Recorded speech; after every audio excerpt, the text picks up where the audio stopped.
अस्सलामुअलैकुम, नमस्ते, सत श्री अकाल। कैसे हैं आप लोग? उम्मीद करती हूँ ठीक होंगे, खुश होंगे। मैं हूँ हसीका अली और मेरे साथ है तारिक नियाजी। अस्सलामुअलैकुम, नमस्ते, सत श्री अकाल। उम्मीद करता हूँ ठीक होंगे, खुश होंगे। दोस्तों जहाँ रहें खुश रहें, माँ बाप का ख्याल करें, क्योंकि माँ बाप है तो सभी कुछ है। आज की हमारी वीडियो है बहुत इंटरेस्टिंग, तो स्टार्ट करते हैं अपनी वीडियो को। Let's start. ओके गाइस, तो वीडियो का टाइटल है उस actual father of Pakistan naked truth S3 episode 01 से स्टार्ट। हमारे वक्त अपने बाप की तलाश में रहते हैं। We are a country with daddy issues. We are not a country with identity confusion. We are a country with daddy issues. आजकल तुर्की बड़ा बाप है हमारा। हम सब तुर्की की गोद में बैठते हैं क्योंकि इतना खूबसूरत अबू, हाय अल्लाह, पाकिस्तानियों को दिल पिघलेंगे। चलो जी, वही चल रहा है। भाईजान जरा छोटी आग दीजिएगा।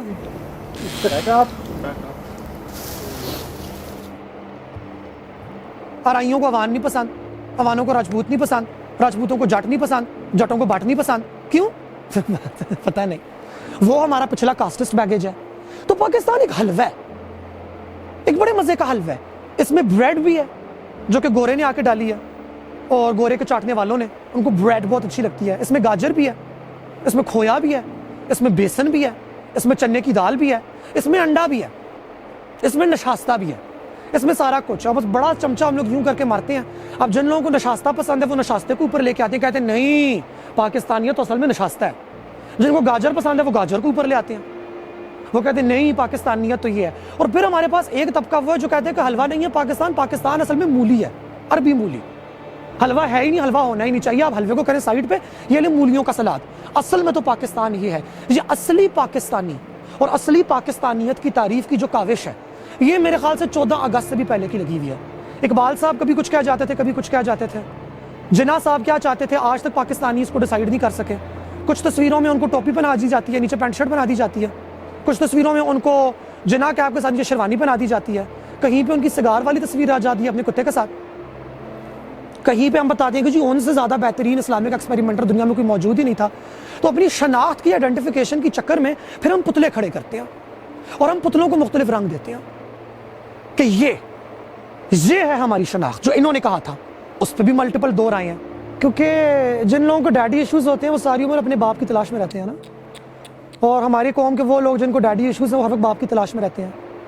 कुछ 1947 से पहले अरबियों को अपना बाप बनाने निकले थे, वो अभी तक अरबियों की गोद में बैठे हुए हैं। फिर बीच में अमेरिका हमारा बाप बना अयूब खान साहब के दौर में।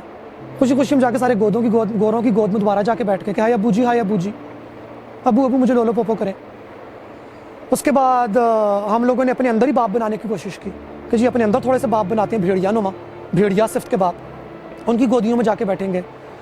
आजकल तुर्की बड़ा बाप है हमारा। हम सब तुर्की की गोद में बैठते हैं क्योंकि इतना खूबसूरत अबू, हाय अल्लाह, पाकिस्तानियों को दिल पिघलेंगे। चाइना वाले भी अबू बनना चाहते हैं, उनकी भी गोद में बड़ी खुशी खुशी बैठते हैं। हमारे वक्त अपने बाप की तलाश में रहते हैं। We are a country with daddy issues. We are not a country with identity confusion.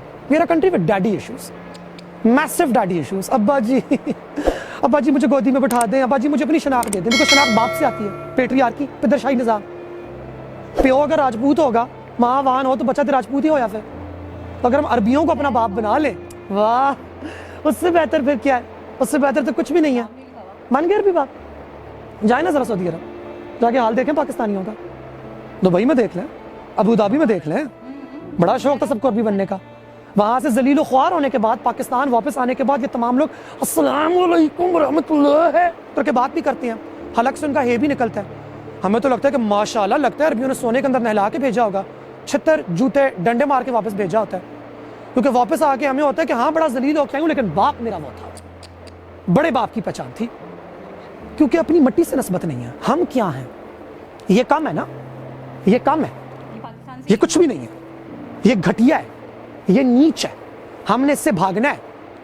गांव वालों का ख्वाब है गांव से भाग के शहर आना, शहर वालों का ख्वाब है शहर से भाग के बड़े शहर जाना, बड़े शहर वालों का ख्वाब है बड़े शहर से भाग के बाहर जाना, अब्रॉड। मेरा मेडिकल कॉलेज के अंदर दाखिला हुआ, मेरी क्लास फेलो थी, वो आई, सलाम दुआ हो रही थी। उसने मैंने पूछा कहाँ से आई हैं आप? उसने बोला अब्रॉड से। मैंने बोला अब्रॉड, अभी कहाँ से आप आई हैं? कहती है अब्रॉड से आई हूँ मैं।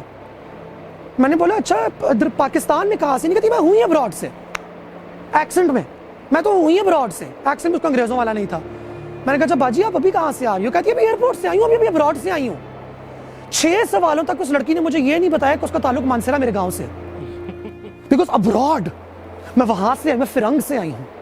तो ये फिरंगियत और बाहर जाने के साथ जाहिर होता है कल्चरल एक हमारी एसोसिएशन है कि जी बंदा बाहर से होकर सफ़र करके आया, कुछ सीख के आया होगा, उसको कुछ पता होगा।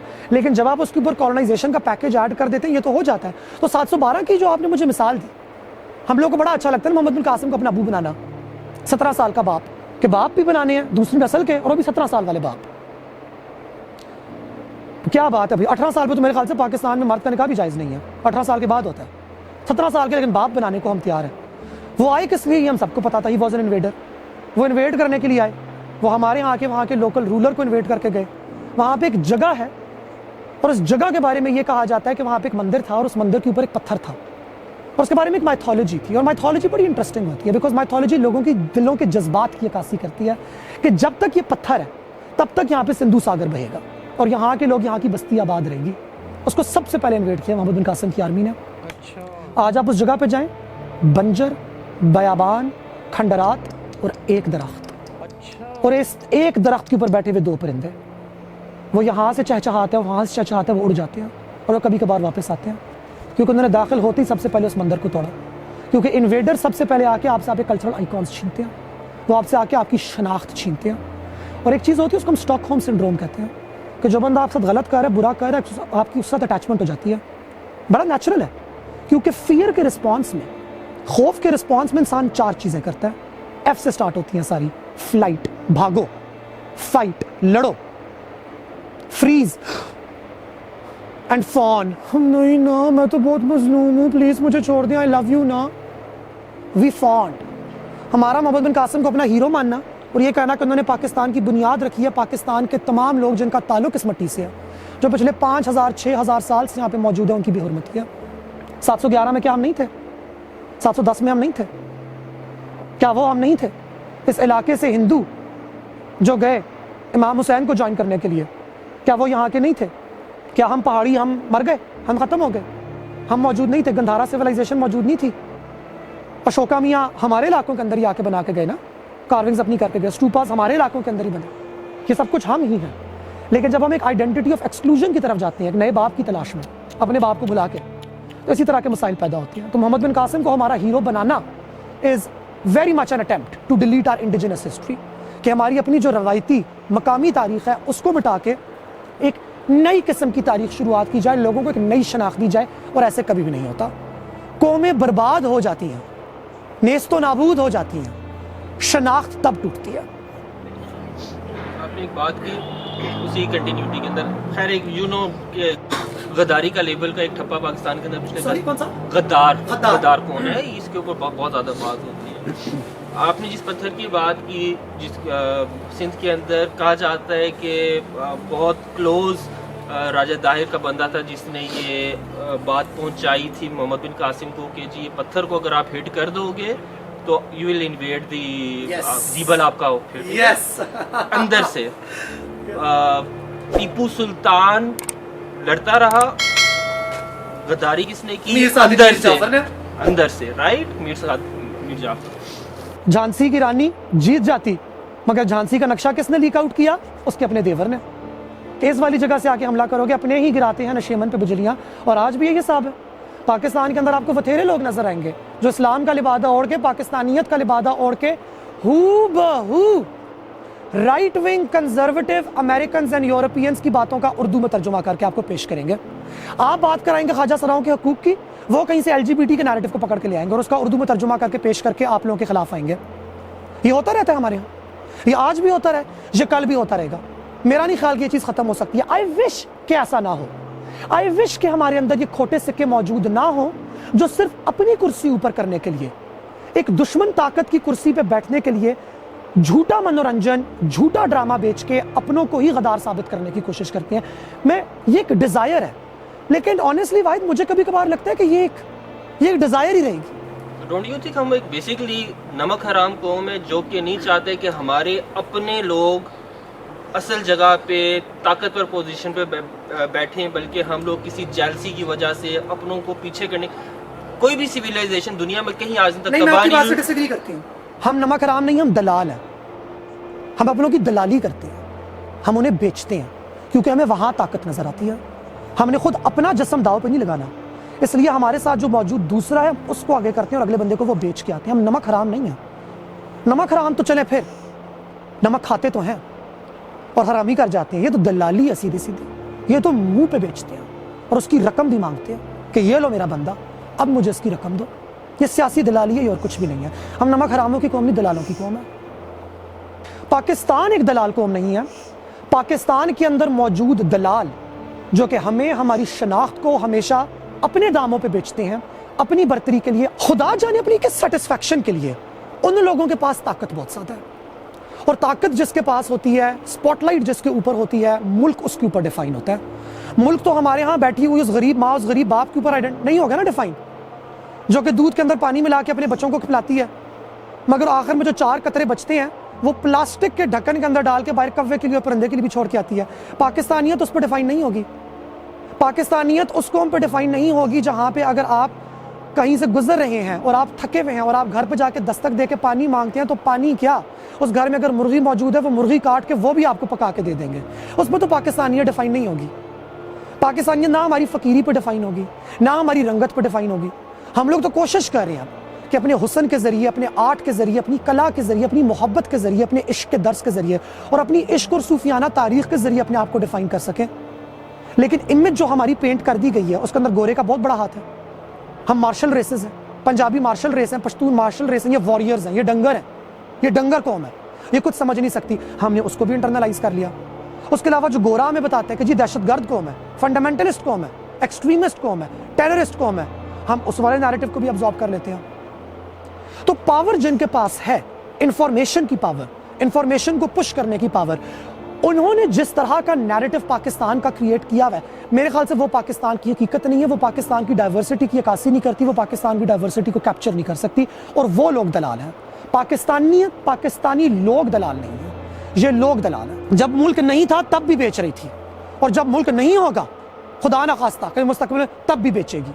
उनका काम है बेचना, वो बेचेंगे, वो चलते ही हमारे गोश्त की खरीदो फरोख्त के ऊपर है। लेकिन वो लोग सिर्फ असेंबलियों के अंदर मौजूद नहीं है, वो और भी बहुत सी जगह पे मौजूद है, वो ब्यूरोक्रेसी के अंदर भी मौजूद है, वो non bureaucracy, non political influence के अंदर भी मौजूद है, वो इंडस्ट्रियलिस्ट में भी मौजूद है, वो एग्रीकल्चरलिस्ट में भी मौजूद है, वो आम लोग भी हैं, वो गरीब लोग भी हैं, वो हर जगह मौजूद है।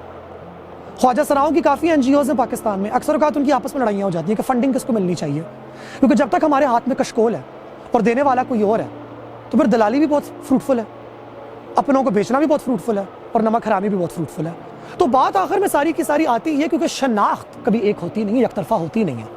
आइडेंटिटी हमेशा कॉम्प्लेक्स होती है, नुआंस्ड होती है, वो हिलती है, वो दरिया की तरह। हम सिंध सागर के हैं, सिंध सागर ना होता हम ना होते, और सिंध सागर कहीं रुकता नहीं है। जब आप उसको डैमे बना के रोकते हैं तो नीचे वाले सारे अफेक्ट होते हैं, और यही कुछ मिसाल हमारी शनाख्त की है।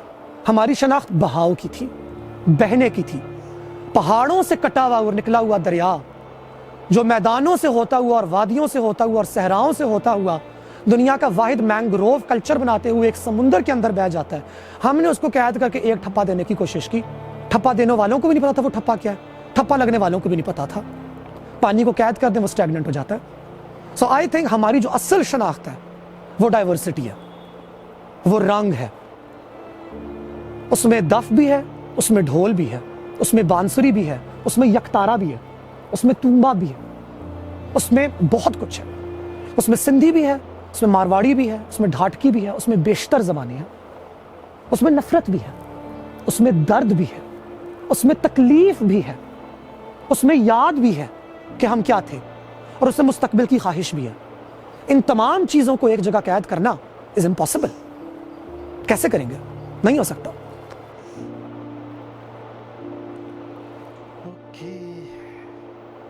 जी जनाब, मतलब एक बहुत ही मतलब तल्ख हकीकत। मैं तो सबसे पहले कहूँगा मतलब ये कौन थे?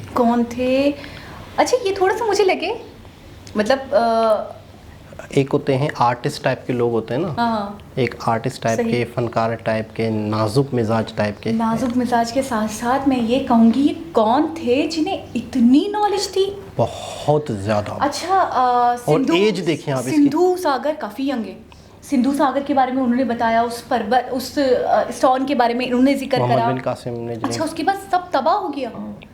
अच्छा, ये बात मैं कहता हूँ हमें ज़रा सी भी नहीं पता नहीं थी, पता और थी।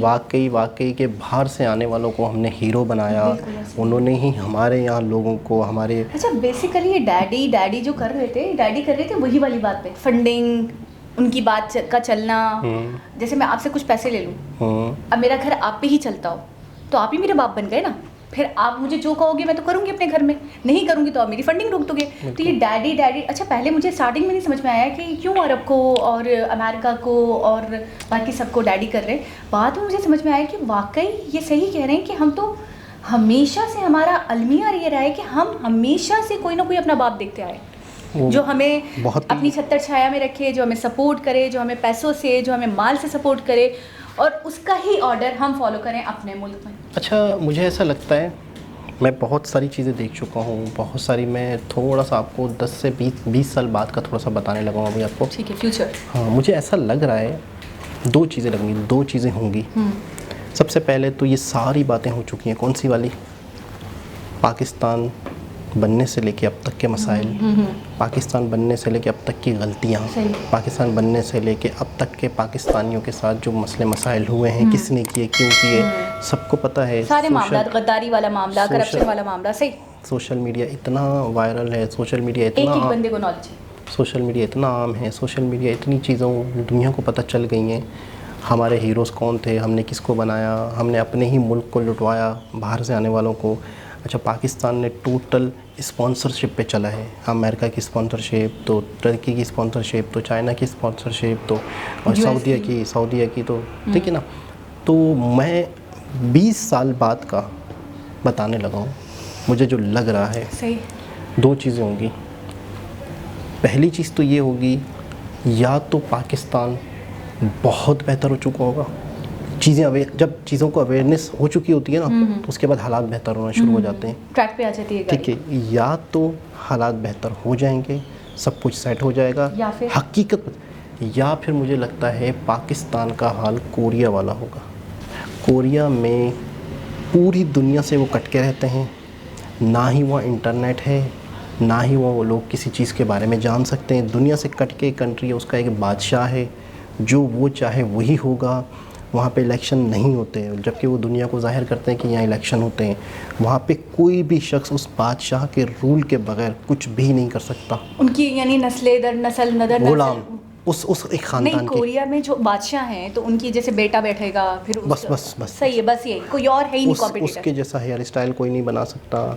उसकी वो जो कहेंगे, वो जैसा कहेंगे वो वही करना है हर हाल में। यानी कि एक होता है ना कि हम अभी यहाँ पे सहाफ़त है, हम एहतजाज कर सकते हैं, सड़कों पे निकल सकते हैं, ये सारी चीज़ें हो जाएंगी ख़त्म। एक हुक्मरान होगा, एक चीज़ होगी, वो समझने वाले समझ के होंगे, बस वही होंगे। वो पाकिस्तान को पूरी दुनिया से कट ऑफ कर लेंगे। अवेयरनेस के हवाले से जो है यही कंट्री है, यहीं से खाना है, यहीं से, वो 4 दीवारी में हम पैक हो जाएंगे और बस हमें अंदर का ही पता है, बाहर का हमारा कोई राब्ता, कोई ताल्लुक नहीं। इसको आप यूँ समझ लो कि एक ऐसा कंट्री अच्छा, जब बाहर से अवेयरनेस आती है ना, सोशल मीडिया के थ्रू जुड़ते हैं ना लोग, तो मचलते हैं, तब पता चलता है हमारे साथ ये भी हो रहा है, हमारे साथ तो ये गलत हो रहा है। अच्छा, एक गांव है, एक गांव का एक वडेरा है, उस गांव के लोगों को गांव से बाहर ना जाने दे, चंदी लोगों को जाने दे, अपने ख़ास लोगों को सामान लाने के लिए। उस गांव में रहते हुए लोगों को गुलामी करवा रहा है, उस गांव में रहने वाले लोगों को पत्थर तोड़वा रहा है, उस गांव में रहने वाले लोगों के लिए खेती बाड़ी करवा रहा है। वहाँ से अच्छा खासा अनाज निकलता है, उस अनाज को वो दूसरे गाँव में बेचता है, उस गाँव वालों को रोटी पानी दे रहा है बस, ठीक है, वो खुश हैं। अच्छा, उस गाँव वालों को थोड़ा सा पानी ज़्यादा दे दिया, किसी के घर में थोड़ी सी ज़्यादा दाल आटा चावल आ गया, वो खुश हो गए, वो इसी में खुश हो गए। वो वडेरे से चौधरी से मिन्नतें कर रहे हैं कि यार हम वहाँ से वहाँ तक जाते हैं तो रोड थोड़ा पक्का कर लो, वो साल बाद 2 साल बाद कर भी देता है, वो उस पर ही खुश हैं। अच्छा, उनके साथ कितना गलत हो रहा है उस गांव वालों को नहीं पता।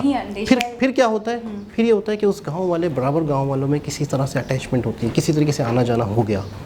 अच्छा, तुम ये करते हो, तुम्हें कितना मिलता है? हमें तो कुछ नहीं मिलता, हमारे साथ तो सड़क भी टूटी हुई है, हमारे पास तो बिजली भी नहीं है, हम तो दिया जलाते हैं, हम तो ये करते हैं। बोला, तुम लोग इतनी मेहनत करते हो और तुम्हारे पास कुछ भी नहीं है?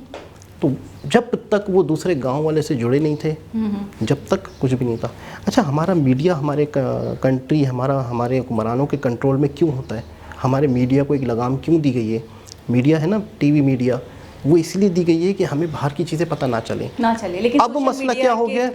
अब मसला ये आ गया है, सोशल मीडिया, हर बंदा बोल सकता है, और हर बंदा ना सिर्फ बोल सकता है, बल्कि उसका बोलना दुनिया सुन भी रही है, पूरा पाकिस्तान सुन भी रहा है। एक और बात, बोल सकता है, बोल भी रहा है, वीडियोस भी बन रही हैं, हम देख भी रहे हैं, हमें सजेस्ट भी हो रही है, सारी बातें अपनी जगह है।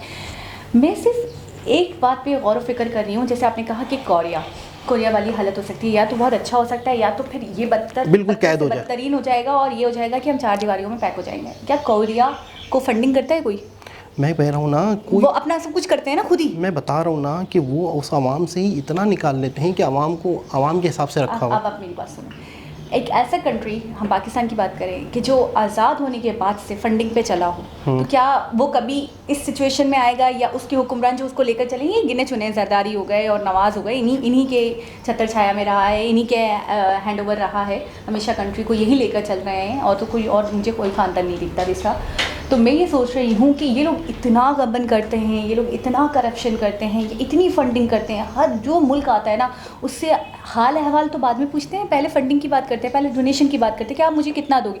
तो ये डेलीगेशंस का आना जाना या इस तरीके से मेल मिलाप तो नहीं ख़त्म करेंगे, क्योंकि इनका समझो चल रहा है ये सब कुछ इसी पे। आप समझी नहीं, वो नहीं ख़त्म करेंगे, आवाम को कट ऑफ कर देंगे बाहर की दुनिया से।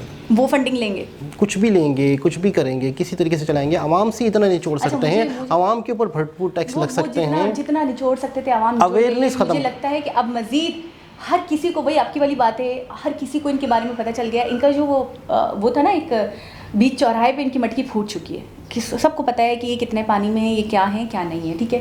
दूसरी बात ये है, कोरिया वाला तो नहीं, लेकिन जितना मैंने समझा, जितना मैंने वीडियोस को देखा, जितनी मुझे नॉलेज हुई है, नेक्स्ट श्रीलंका लगता है मुझे, क्योंकि चाइना को जिस तरीके से मैं देख रही हूँ, बिहेवियर उसका देख रही हूँ, दूसरे कंट्रीज़ का जो मैं देख रही हूँ कि बुरी तरह हम कर्ज़ों में डूब चुके हैं, अब मज़ीद हमें कोई राह रास्ता नहीं दिख रहा। और जो हुक्मरान जिनसे हम पीछा छुड़ाना चाहते थे, जिनको हम बदतरीन समझते हैं, जिनको हम सख्त नापसंद करते हैं, बहुत सारे लोग तो आपको पता है हमारे करंट पीएम को पीएम नहीं मानते, बोलते हैं हमारे वो प्राइम मिनिस्टर नहीं है। और इमरान खान अपने जलसों में बाकायदा नारे लगवा रहे हैं कि पाकिस्तान का प्राइम मिनिस्टर कौन, तो लोग कह रहे हैं इमरान खान। तो लोग इस हद तक डाइवर्ट हुए, इस हद तक बढ़ चुके हैं, इस हद तक तफुरका फैल चुका है कि मुझे नेक्स्ट अल्लाह ना करे ऐसा हो, हालात बहुत अच्छे हो जाएं, लेकिन मुझे कोरिया तो नहीं, लेकिन नेक्स्ट श्रीलंका दिख रहा है। बस ये है कि अल्लाह बेहतर करे पाकिस्तान के हालात। और जिस शख्स ने ये वीडियो बनाई, मैं इनकी नॉलेज की तारीफ़ करूँगा। इनकी एज इतनी ज़्यादा नहीं है, कोई बुजुर्ग बड़े सफ़ेद दाढ़ी। मोहम्मद बिन कासिम के बारे में जिक्र कर रहे हैं, ओसामा बिन लादेन के बारे में जिक्र कर रहे हैं। मैं कह रहा हूँ ना कि ना इतने बूढ़े लग रहे हैं या इतने एजेड लग रहे हैं कि उन्होंने बड़ी तालीम हासिल की, बड़ी किताबें पढ़ ली, इस एज में इतनी नॉलेज, इतनी मालूमात, और इस तरीके से वो, अच्छा ये इनका एग्रेशन है, ये इनका गुस्सा है, ये इनकी जो हमारे मुल्क के साथ जो मसले मसाइल रहे हैं, ये उनकी उसका नफरत का इजहार है। बेतहाशा प्यार करते हैं पाकिस्तान से। वो कैसे, आपने देखा, उन्होंने कहा ना पाकिस्तान बुरा है ना पाकिस्तानी, वो जो गरीब पाकिस्तानी है उनको थोड़ी देख रहे हैं, उनका नैरेटिव थोड़ी जा रहा है बिल्कुल पूरी वर्ल्ड में, ये तो इनको देख रहे हैं, इनको जज कर रहे हैं। एक बहुत ही मतलब एक इंफॉर्मेटिव वीडियो के साथ साथ मैं कहूँगा कि तमाम पाकिस्तानियों को मैं कहता हूँ लाजमी देखनी चाहिए, और अवेयरनेस है इसके अंदर, आंखें खोल देने वाली वीडियो, आईना दिखा देने वाली वीडियो पाकिस्तानियों के लिए। तो दोबारा किसी और मेरे साथ आपसे मुलाकात होगी, जब तक के लिए अल्लाह हाफ़िज़।